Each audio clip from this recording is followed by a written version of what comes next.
இனி வருகின்ற நாட்கள் உங்களுக்கு நல்லதே நடக்கட்டும். அனைவருக்கும் வணக்கம். நம்ம இன்னைக்கு பார்க்குற ராசி மகர ராசி. மகர ராசி என்பவர்களுடைய ராசி அதிபதி சனி பகவான். மகர ராசியில் உத்திராடம் 1, 2, 3 பாதங்களும், திருவோணம் 1, 2, 3, 4 பாதங்களும், அவிட்டம் 1, 2 பாதங்களும் இந்த மகர ராசியில் அடங்கும். பொதுவாகவே மகர ராசி அப்படின்னா விடாமுயற்சி உடைய ஒரு ராசி அப்படின்னே சொல்லலாம். ரொம்ப பொறுமையானவங்க. ஏன்னா நில ராசி, எல்லா விஷயத்தையுமே சிந்தித்து செயல்படக்கூடியவங்க, எப்போதுமே எதையாவது ஒன்று யோசிச்சுக்கிட்டே இருக்கக்கூடியவங்கள இந்த மகர ராசி என்பர்கள் இருப்பாங்க. ஏன்னா எவ்வளோ பெரிய பிரச்சனை வந்தாலும், எவ்வளோ பெரிய தோல்வி வந்தாலும் சோர்வடையாமல் முன்னுக்கு வரணும் அப்படின்னு நினைக்கக்கூடியவங்க இந்த மகர ராசி அன்பர்கள் அப்படின்னே சொல்லலாம். அதிலிருந்து எப்படி வெளியில் வரலாம் அப்படிங்கிற பாடத்தை கற்றுக்கொள்ளக்கூடியவங்கள அந்த மகர ராசி அன்பர்கள் இருப்பாங்க. எப்படி முயற்சி செஞ்சால் நம்ம வெற்றி பெற முடியும் அப்படிங்கிற ஒரு ஆர்வம், ஒரு உத்வேகம் உள்ள ராசி அப்படின்னு இந்த மகர ராசி அன்பர்களை சொல்லலாம். ஒரு சிலர் சொல்லுவாங்க இது ஒரு பகட்டு ராசி, இருட்டு ராசி அப்படின்னு சொல்லுவாங்க. ஆனாலும் முயற்சி பண்ணுற ராசி. எதை பார்த்தாலும் நம்ம முயற்சி பண்ணலாம், வெற்றி பெறலாம், அடுத்து நம்ம என்ன செஞ்சால் வெற்றி பெறணும் அப்படின்னு யோசிக்கக்கூடிய ஒரு ராசி அப்படின்னா இந்த மகர ராசி என்பவர்களை சொல்லலாம். என்ன சதா ஒன்று சிந்திச்சுக்கிட்டே இருப்பாங்க, டக்குன்னு ஒரு முடிவு எடுக்க மாட்டாங்க. என்ன எதிரிக்கு கூட ஒரு பிரச்சனை அப்படின்னா டக்குன்னு போய் உதவி செய்யக்கூடிய ஒரு இயல்புள்ள ராசி அப்படின்னா இந்த மகர ராசி என்பவர்களை சொல்லலாம். இரக்க சுபாவம் இவங்களுக்கு அதிகம். பொருளாதார நிலை அப்படின்னு எடுத்துக்கிட்டோம்னா கொஞ்சம் ஏற்ற இறக்கமான சுபாவம் தான் எப்பவுமே இவங்களுடைய வாழ்க்கையில் இருக்கும். எதிரிகளுக்கு ஒரு உதவினா கூட ஓடி போய் உதவி செய்யக்கூடியவங்களா இந்த மகர ராசி என்பவர்கள் இருப்பாங்க. சரி, இவங்களுக்கு வருகின்ற நாட்கள் எப்படி அமைந்திருக்கு, வருகின்ற நாட்களுடைய கிரக அமைப்புகள் எப்படி இருக்குது, எந்தெந்த விஷயம்லாம் உங்களுக்கு சாதகமாக இருக்குது, எந்தெந்த விஷயம்லாம் உங்களுக்கு பாதகமாக இருக்குது அப்படிங்கிறத தொடர்ந்து இந்த வீடியோவில் பார்க்கலாம். நீங்கள் இப்போ தான் ஃபஸ்ட் டைமாக நம்ம சேனலில் பார்க்குறதா இருந்தால் நம்ம சேனலை சப்ஸ்கிரைப் பண்ணிவிட்டு கூடவே இருக்கிற பெல் ஐக்கானையும் கிளிக் பண்ணிக்கோங்க. அப்போ தான் நாங்கள் போடுற ஒவ்வொரு வீடியோவுமே உங்களுக்கு நோட்டிஃபிகேஷனாக வரும். நீங்கள் மகர ராசி அன்பராக இருந்தால் மறக்காமல் நம்மளுடைய சேனலுக்கு ஒரு லைக் கொடுத்துட்டு உங்களுடைய உறவுகள் வகையில், நண்பர்கள் வகையில் யாராவது மகர ராசி அன்பர்கள் இருக்காங்க அப்படின்னா மறக்காமல் இந்த வீடியோவை அவங்களுக்கும் ஷேர் பண்ணிவிடுங்க. மகர ராசியில் நீங்கள் எந்த நட்சத்திரத்தில் பிறந்தீங்க, உங்களுடைய இஷ்ட தெய்வ பெயர் என்ன, உங்களுடைய குலதெய்வ பெயர் என்ன அப்படிங்கிறத மறக்காமல் எங்களுடைய கமெண்ட் பாக்ஸில் தெரிவிங்க. உங்களுக்கு ஜோதிட ரீதியாக ஏதாவது சந்தேகம் இருக்குது, ஜோதிடர்கிட்ட ஏதாவது ஆலோசனை வேணும் அப்படின்னா டிஸ்கிரிப்ஷனில் ஜோதிடரோட வாட்ஸ்அப் நம்பர் கொடுக்கப்பட்டிருக்கு. அந்த நம்பருக்கு கால் பண்ணி முன்பதிவு செய்துக்கோங்க. உங்களுடைய சந்தேகங்களுக்கு நல்ல ஒரு தீர்வு கிடைக்கும். இந்த மகர ராசி அன்பர்களை பொறுத்தவரைக்கும் வருகின்ற நாட்கள் ரொம்ப சிறப்பான நாட்களை அமைந்திருக்கு அப்படின்னே சொல்லலாம். ஏன்னா குரு ராசியில் 7ஆம் இடத்துல அமர்ந்திருக்கிறார். அவருடைய பார்வை ராசியில் படுறதுனால நல்ல ஒரு பலமான வாரமாக வருகின்ற வாரம் அமைந்திருக்கு அப்படின்னே சொல்லலாம். லாபஸ்தானத்தில் பார்க்கறதுனால நல்ல ஒரு முன்னேற்றம், நினைத்ததை சாதிக்கக்கூடிய ஒரு எண்ணம், இதெல்லாம் இந்த காலகட்டத்தில் ஒவ்வொன்றா நிறைவேற ஆரம்பிக்கும். உங்களுடைய செயல்திறமை இந்த காலகட்டத்தில் ரொம்ப சிறப்பாக இருக்குது அப்படின்னே சொல்லலாம். அதனால் நல்ல ஒரு மகிழ்ச்சியான தருணம் இது இந்த மகர ராசி என்பவர்களுக்கு அப்படின்னே சொல்லலாம். நல்ல நல்ல வாய்ப்புகளும் இந்த காலகட்டத்தில் உங்களுக்கு கிடைக்கும். கரெக்டாக பயன்படுத்திட்டீங்க அப்படின்னா கண்டிப்பாக நல்ல ஒரு வெற்றி பெறக்கூடிய அமைப்பு இருக்குது அப்படின்னே சொல்லலாம்.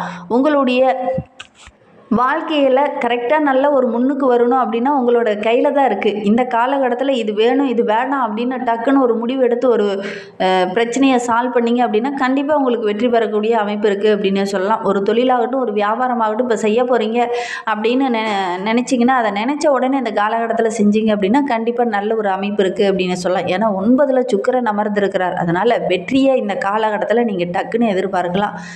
10ல் செவ்வாய் அமர்ந்திருக்கிறதுனால அவருடைய சொந்த ராசியான சுக ராசியை பார்வையிடுறதுனால வீடு, மனை இதெல்லாம் வாங்கக்கூடிய அமைப்பு இருக்குது. தொழிலில் கூட நல்ல ஒரு முன்னேற்றத்தை வருகின்ற நாட்களில் இந்த மகர ராசி என்பவர்கள் எதிர்பார்க்கலாம். ரொம்ப நாளாக இந்த வீடு வாங்கலாம், ரொம்ப நாளாக இந்த மனை வாங்கலாம் அப்படின்னு நினச்சவங்க இந்த காலகட்டத்தில் முயற்சி பண்ணுங்கள். கண்டிப்பாக வெற்றி பெறக்கூடிய அமைப்பு இருக்குது. உங்களுடைய முயற்சிக்கு நல்ல பலன் கிடைக்கும், நல்ல ஒரு முன்னேற்றம் கிடைக்கும் அப்படின்னு சொல்லலாம். ரொம்ப நாளாக வெளிநாடு போகணும் அப்படின்னு நினச்சிக்கிட்டு இருந்தவங்க கூட இந்த காலகட்டத்தில் முயற்சி பண்ணிங்க அப்படின்னா கண்டிப்பாக வெளிநாடு செல்லக்கூடிய அமைப்பும் வாய்ப்புகளும் இந்த காலகட்டத்தில் உங்களுக்கு கிடைக்கும். வாய்ப்பை கரெக்டாக பயன்படுத்திக்கோங்க. ஏன்னா உங்களுடைய வாழ்க்கை உங்களுடைய கையில் இந்த வாரம் இருக்குது அப்படின்னு சொல்லலாம். அந்த அளவுக்கு கிரக அமைப்புகள் ரொம்ப சாதகமாக இருக்குது. உங்களுடைய மனோதைரியம் ரொம்ப சிறப்பாக இருந்தது அப்படின்னா நீங்கள் எடுக்கிற விஷயங்கள் எல்லாமே ரொம்ப சிறப்பாக இருக்குது அப்படின்னு சொல்லலாம். எந்த விஷயத்தில் அந்த மகர ராசி என்பர்கள் கவனமாக இருக்கணும் அப்படின்னு பார்த்தீங்கன்னா 2ல் சனியும் ராகும் இணைந்திருக்கிறதுனால பேச்சில் கொஞ்சம் கவனமாக இருக்கணும். யாருக்கிட்டையாவது தேவையில்லாத பிரச்சனை, தேவையில்லாத உரையாடல்கள்லாம் இந்த காலகட்டத்தில் உங்களுக்கு சின்ன சின்ன இடர்பாட்டை கொடுக்கும். அதனால் முடிந்த அளவுக்கு அடுத்தவங்களுக்கு கருத்து சொல்கிறத கொஞ்சம் குறைச்சிக்கோங்க. அதே மாதிரி அடுத்தவங்களுடைய விவகாரங்களில் கொஞ்சம் தலையிட வேண்டாம். நீங்கள் போய் சரி பண்ணுறேன்னு போய் பிரச்சனையில் மாட்டிக்கொள்ளக்கூடிய ஒரு சூழ்நிலை இருக்குது. அதனால் ரொம்ப கவனமாக செயல்படக்கூடிய ஒரு சூழ்நிலை இந்த காலகட்டத்தில் இந்த மகர ராசி என்பவர்களுக்கு அமைந்திருக்கு அப்படின்னே சொல்லலாம். எந்த ஒரு விஷயத்தையுமே ரொம்ப லென்த்தாக இழுத்துட்டு போகாமல் சுருக்கமாக பேசி முடிங்க. தொழிலில் கொஞ்சம் கவனமாக இருங்க. கவனமாக இல்லை அப்படின்னா கடன் சுமை கொஞ்சம் அதிகரிக்கக்கூடிய சூழ்நிலை இருக்குது. அதனால் தொழில் விஷயத்தில் கொஞ்சம் கவனமாக இருக்கணும். டக்குன்னு நீங்கள் ஒவ்வொரு முடிவையும் எடுக்கிறதுனால கவனக்குறைவாக சின்ன சின்ன முடிவுகளை எடுத்துடுவீங்க. அது உங்களுக்கு இடர்பாடை கொடுக்கும். அதனால் ரொம்ப அலசி ஆராய்ந்து டக்குன்னு ஒரு முடிவு எடுத்தீங்க அப்படின்னா நல்ல ஒரு பலனை வருகின்ற நாட்களில் இந்த மகர ராசி என்பவர்கள் எதிர்பார்க்கலாம். கணவன் மனைவிக்கிடையே சின்ன சின்ன கருத்து வேறுபாடுகள் அப்பப்போ ஏற்பட்டாலும் கூட அதை சமாளிக்கக்கூடிய ஒரு திறமை இந்த காலகட்டத்தில் ஏற்படும். கொஞ்சம் விட்டு கொடுத்து அனுசரித்து செல்வீங்க. அதனால் நல்ல ஒரு மகிழ்ச்சிகரமான வாரமாக இந்த வாரம் இந்த மகர ராசி என்பவர்களுக்கு அமைந்திருக்கு அப்படின்னே சொல்லலாம். இன்னுமே வாழ்க்கை ரொம்ப சிறப்பாக இருக்கணும், ரொம்ப மகிழ்வாக இருக்கணும் அப்படின்னு நினைக்கிற மகர ராசி என்பவர்கள் அஷ்டமி அன்னைக்கு பைரவரை வழிபட்டுட்டு வாங்க. நீங்கள் எடுக்கிற விஷயங்கள் எல்லாமே உங்களுக்கு வெற்றியாக அமையும். பகைவரால் ஏற்படக்கூடிய தொல்லை, பிரச்சனை, எதிரிகளால் ஏற்படக்கூடிய தொல்லை இதெல்லாமே கொஞ்சம் குறையும். மனதில் நல்ல ஒரு அமைதி பிறக்கும். அதனால் கால பைரவரை வழிபட்டுட்டு வாங்க. நல்ல மாற்றத்தை நீங்கள் எதிர்பார்க்கலாம். இந்த மகர ராசியில் பிறந்த 3 நட்சத்திரக்காரர்களுக்கும் எந்த மாதிரியான பலன்கள் வருகின்ற நாட்களில் கிடைக்கிருக்கு அப்படிங்கிறத தொடர்ந்து பார்க்கலாம் வாங்க. மகர ராசியில் உத்திராடம் 2, 3, 4 பாதங்களில் பிறந்தவங்களுக்கு வருகின்ற நாட்களை பொறுத்தவரைக்கும் பாக்கியஸ்தானத்தில் சூரியன் இருக்கிறதுனால மனதுக்குள்ளே ஒரு இனம் புரியாத பயமும் கவலையும் இந்த காலகட்டத்தில் தோன்றும். அது உங்களுக்கே தெரியாது அது எதனால் வந்தது அப்படின்னு தெரியல. குடும்பத்துலேயும் மகிழ்ச்சியாக இருக்குது, தொழிலையும் ஓரளவுக்கு வளர்ச்சியாக இருக்குது. ஆனால் ஏன் இந்த பயம் வருது அப்படின்னு தெரியல. அந்த அளவுக்கு உங்களுக்கு இனம் புரியாத ஒரு பயம் இந்த காலகட்டத்தில் தென்படும். அந்த அளவுக்கு தான் கிரக அமைப்புகளும் இருக்குது. செயலில் ஒவ்வொன்றுமே நீங்கள் செய்கிற விஷயத்தில் ஒவ்வொன்றுமே நம்ம கரெக்டாக தான் செய்கிறோமா அப்படிங்கிற மாதிரி ஒரு குழப்பம் இந்த காலகட்டத்தில் ஏற்படும்.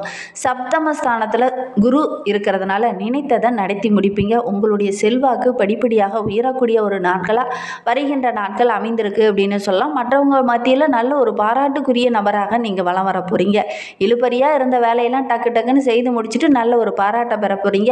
குறிப்பாக இந்த பெண்களுக்கு வருகின்ற நாட்கள் ரொம்ப சிறப்பாக இருக்குது. விரும்பிய பொருளெல்லாம் வாங்கக்கூடிய அமைப்பு இருக்குது. கணவன் மனைவிக்கு இடையே நல்ல ஒரு ஒற்றுமை அதிகரிக்கும். மாணவர்களை பொறுத்தவரைக்கும் நல்ல ஒரு மகிழ்ச்சிகரமான வாரமாக வருகின்ற நாட்கள் அமைந்திருக்கு அப்படின்னு சொல்லலாம். சக மாணவர்கள் மத்தியில் நல்ல ஒரு பாராட்டுக்குரிய மாணவராக நீங்கள் வலம் வர போகிறீங்க. திருவோணம் நட்சத்திரத்தில் பிறந்தவங்களுக்கு வருகின்ற நாட்கள் எப்படி அமைந்திருக்கு அப்படிங்கிறத பார்க்கலாம். குருவுடைய சஞ்சாரம், அவருடைய பார்வை கிடைக்கிறதுனால வியாபாரத்தில் தொழிலில் நல்ல ஒரு முன்னேற்றத்தை வருகின்ற நாட்களில் எதிர்பார்க்கலாம். கேட்ட வருமானம் இந்த காலகட்டத்தில் உங்களுக்கு கிடைக்கும். ஓரளவுக்கு ஆதாயம் உள்ள ஒரு வாரமாக வருகின்ற நாட்கள் அமைந்திருக்கு அப்படின்னே சொல்லலாம்.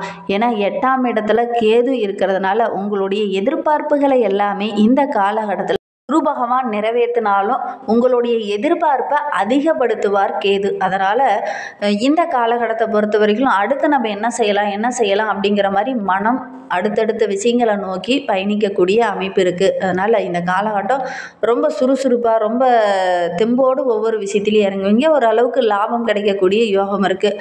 உடல் ஆரோக்கிய ரீதியாக இருந்த பிரச்சனைகள் எல்லாமே படிப்படியாக சரியாக போகுது. ஒன்றே இந்த காலகட்டத்தை பொறுத்த வரைக்கும் மற்றவங்ககிட்ட பேசும்போது ரொம்ப கவனமாக பேசணும். குறிப்பாக உங்களுடைய உறவுங்கிட்ட பேசும்போது ரொம்ப எச்சரிக்கையாக இருக்கணும். இல்லை அப்படின்னா தேவையில்லாத கெட்ட பேரை சந்திக்க வேண்டிய ஒரு சூழ்நிலை ஏற்படும். மாணவர்களை பொறுத்த வரைக்கும் வருகின்ற நாட்கள் ரொம்ப சிறப்பாக இருக்குது. சக மாணவர்கள் மத்தியிலும் நல்ல ஒரு பாராட்டுக்குரிய மாணவராக வலம் வர போகிறீங்க. அவிட்டம் 1, 2 பாதங்களில் பிறந்தவங்களுக்கு வருகின்ற நாட்கள் எப்படி அமைந்திருக்கு அப்படிங்கிறத பார்க்கலாம். உங்களுடைய வேலையில் நல்ல லாபம் கிடைக்கும். உங்களுடைய விடாமுயற்சிக்கு நல்ல ஒரு வெற்றி கிடைக்கும். ஷேர் மார்க்கெட் எங்கெல்லாம் பணம் போட்டிங்கன்னா கூட பணம் இரட்டிப்பாகக்கூடிய அமைப்பு இருக்குது. நீண்ட நாளாக ஒருத்தர்கிட்ட பணம் கொடுத்துட்டு அது கொடுப்பாங்களா கொடுக்க மாட்டாங்களா அப்படின்னு காத்துட்டு இருந்தவங்களுக்கு அந்த பணம் இந்த காலகட்டத்தில் உங்களுடைய கைக்கு வரும். ஒரு சிலருக்கு புதிய ஒப்பந்தங்கள் இந்த காலகட்டத்தில் கையெழுத்தாகக்கூடிய யோகம் இருக்குது. வருகின்ற 18, 19, 20ஆம் தேதியெல்லாம் உங்களுக்கு சந்திராஷ்டமம் இருக்குது. அன்றைய தினம் நீங்கள் புதிய முயற்சி எதிலையும் ஈடுபட வேண்டாம். கவனமாக செயல்படுறது ரொம்பவும் நல்லது. இன்னுமே உங்களுடைய வாழ்க்கை ரொம்ப சிறப்பாக ரொம்ப மகிழ்வாக இருக்கணும் அப்படின்னு நினைக்கிற நம்மளுடைய மகர ராசி என்பர்கள் கால பைரவரை வழிபட்டு வழிபட்டுட்டு வாங்க. கண்டிப்பாக நீங்கள் எடுக்கிற விஷயங்கள் எல்லாமே உங்களுக்கு வெற்றிகரமாக அமையும். நம்பிக்கையோடு இந்த ஒரு விஷயத்தை செய்யுங்க. உங்களுக்கும் காலபைரவரை ரொம்ப பிடிக்கும் அப்படின்னா ஓம் காலபைரவரே போற்றி போற்றி அப்படின்னு சொல்லி மறக்காமல் 3 டைம் எங்களுடைய கமெண்ட் பாக்ஸில் தெரிவிங்க.